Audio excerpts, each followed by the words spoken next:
When a wife betrays, the affair itself isn't the deadliest part. It's what she does afterward to keep you blind. These tactics are subtle, sneaky, and devastatingly effective. I'm about to expose the 7 most dangerous ones, the ones she hopes you'll never recognize. And once you see them, you'll never unsee them again. If you value hearing the truths most women would rather bury, hit subscribe right now, smash that like button, and tell me in the comments what city you're watching from. Let's see just how many men across the world are finally opening their eyes. Tactic 1. The sudden expert in boundaries. Out of nowhere, she becomes a preacher of personal space. Suddenly, every question you ask feels like an invasion. Every glance at her phone is controlling. And her new favorite phrase is, "You need to respect my boundaries." Sounds healthy on the surface, right? But timing is everything. And this sermon usually starts right after she has something to hide.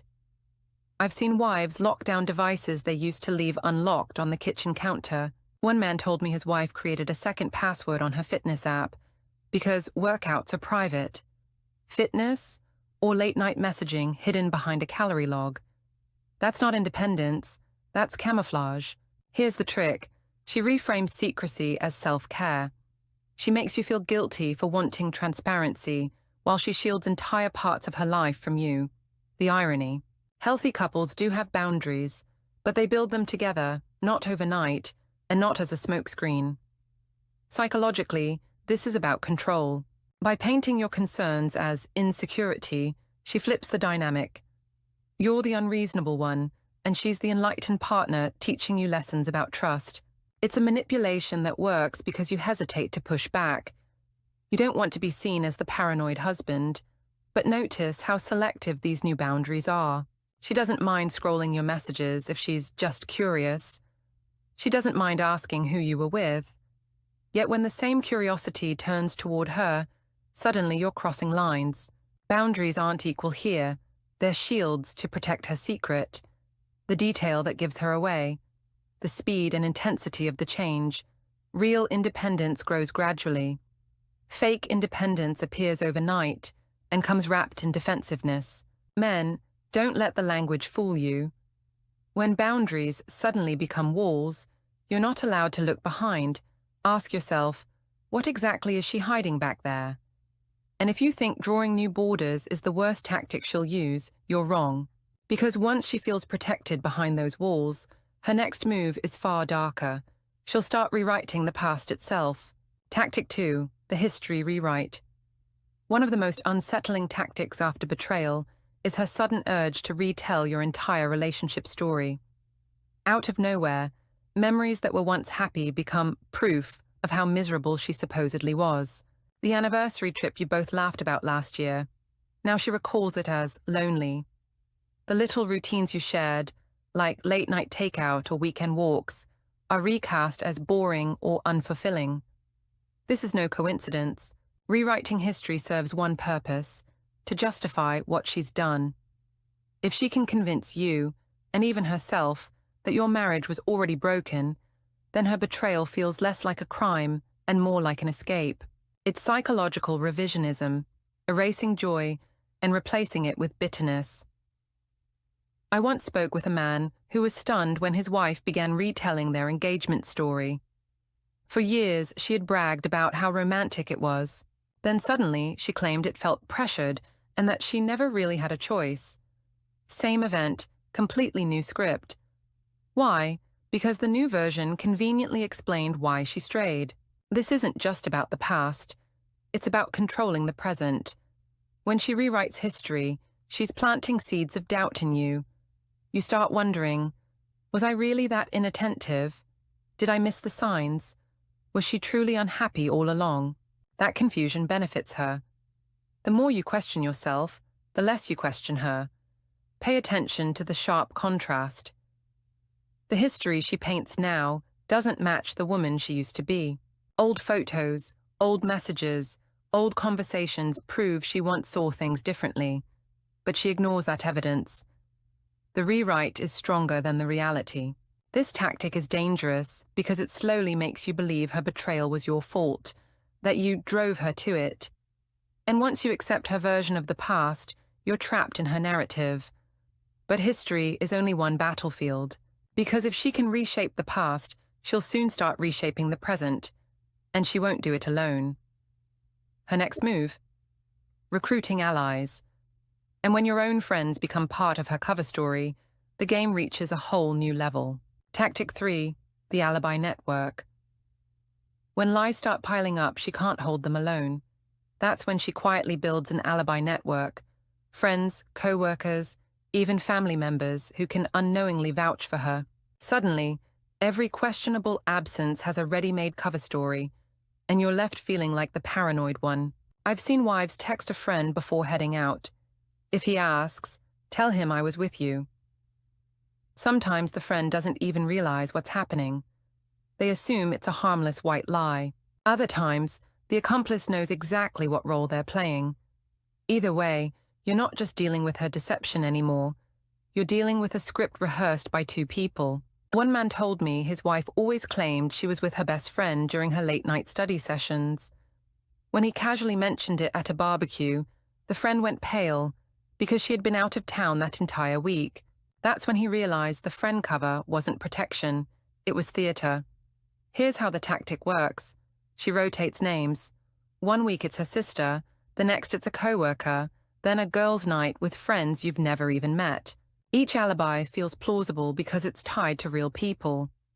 And when you ask questions, she throws in extra details: where they ate, what they talked about, even what movie they saw. The more details, the safer the lie feels. Psychologically, this tactic is about outsourcing trust. You may doubt her, but it's harder to doubt her circle. If multiple people confirm the same story, your instinct tells you to back off. That's exactly what she wants. The red flag, when her social life suddenly becomes overly complicated, full of vague plans and rotating companions you can't pin down. The more names in the mix, the harder it is for you to keep track, and the easier it is for her to disappear unnoticed. But here's the danger. Once she learns that alibis work, the lies don't just multiply, they evolve. Because the next tactic isn't about friends covering for her. It's about how she changes her very language when speaking to you, and that shift will cut deeper than any missing alibi ever could. Tactic 4. The language switch words are never neutral. After betrayal, many wives unconsciously change the way they speak, and if you listen closely, you'll hear it. The language that once felt intimate now becomes stiff, guarded, or strangely exaggerated. Maybe she used to call you babe or honey, but now she drops the nicknames and uses your full name during arguments, cold, sharp, deliberate. Or the opposite happens. She piles on sugary words that sound forced, like she's reading from a script. One man told me his wife suddenly ended every phone call with, "Love you so much, you're my everything." At first he was touched. Later, he realized it started the exact week her secrecy began. Why does this happen? Because guilt and fear warp communication. She's constantly editing herself, calculating what to say so she won't slip. That calculation bleeds through in her tone. Sentences get longer, full of explanations you didn't ask for. Her texts feel different too. New emojis, unusual punctuation, sudden overuse of LOL or haha to seem casual. Tiny details, but they reveal a big shift. Psychologists call it leakage, truth trying to escape through the cracks in her performance. Her words can't lie as smoothly as her face. If her language feels off, too formal, too sweet, too defensive, it's because she's speaking under pressure. The danger is that these changes are subtle. Most men brush them off as mood or stress.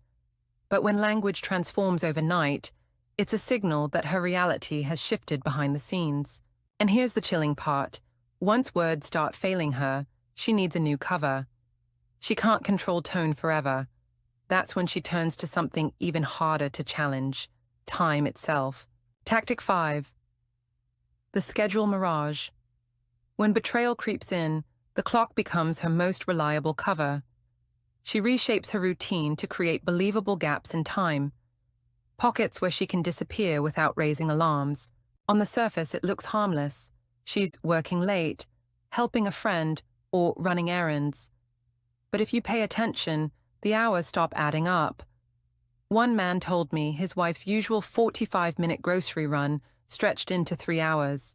When he asked why, she sighed and complained about long lines, yet the store was nearly empty when he checked.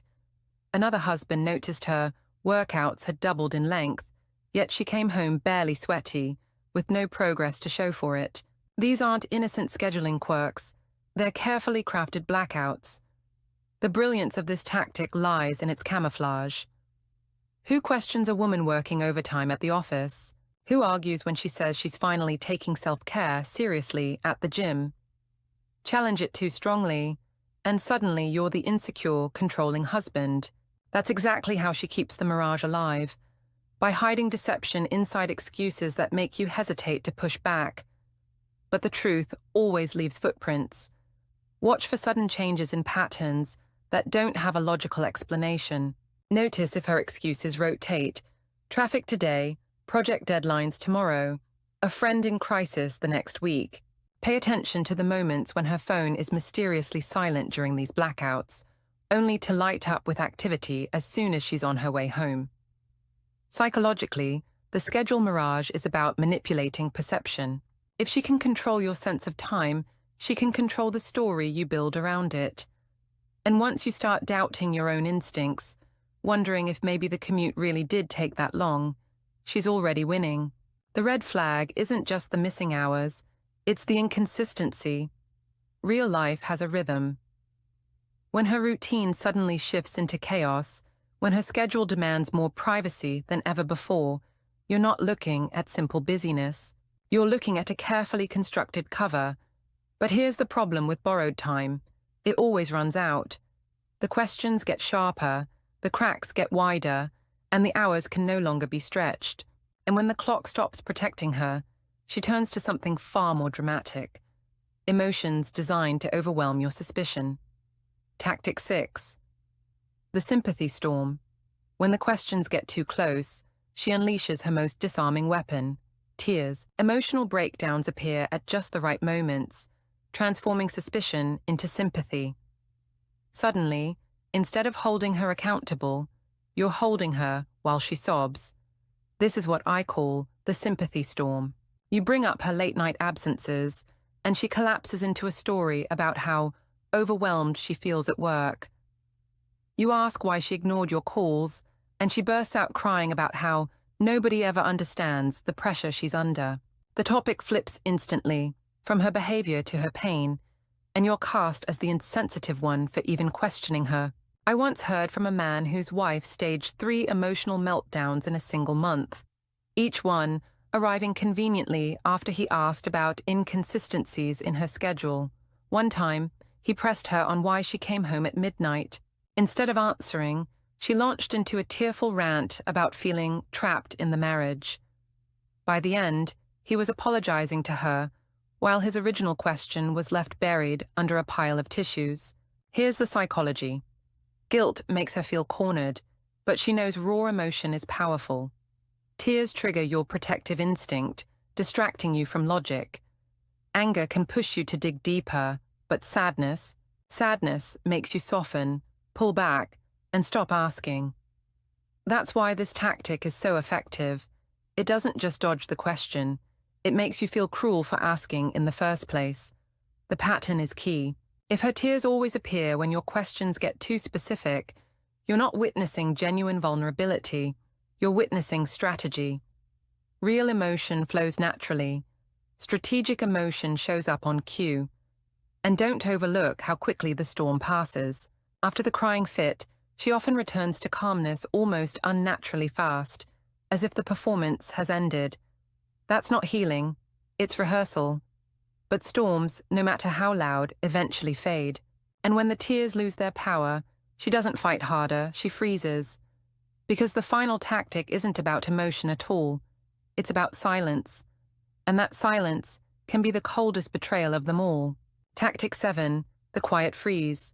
When every trick has been played, when the boundaries, the alibis, the rewrites, even the tears no longer hold, you'll notice something more chilling than any fight: silence. This is the quiet freeze, and it signals that she's no longer trying to win you back. She's already living without you in her mind. The signs are subtle at first. She stops engaging in arguments.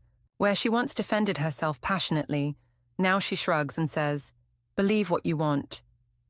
She no longer reacts to your frustrations, your worries, or even your small victories. One man told me he came home with news of a long-awaited promotion. His wife looked up from her phone, said, "That's nice," and went back to scrolling. No smile, no pride, no warmth, just indifference. This is emotional detachment disguised as calm. To you, it might look like she's finally chilled out, or less dramatic. In reality, she's withdrawn completely. Your life, your pain, your joy, they no longer reach her.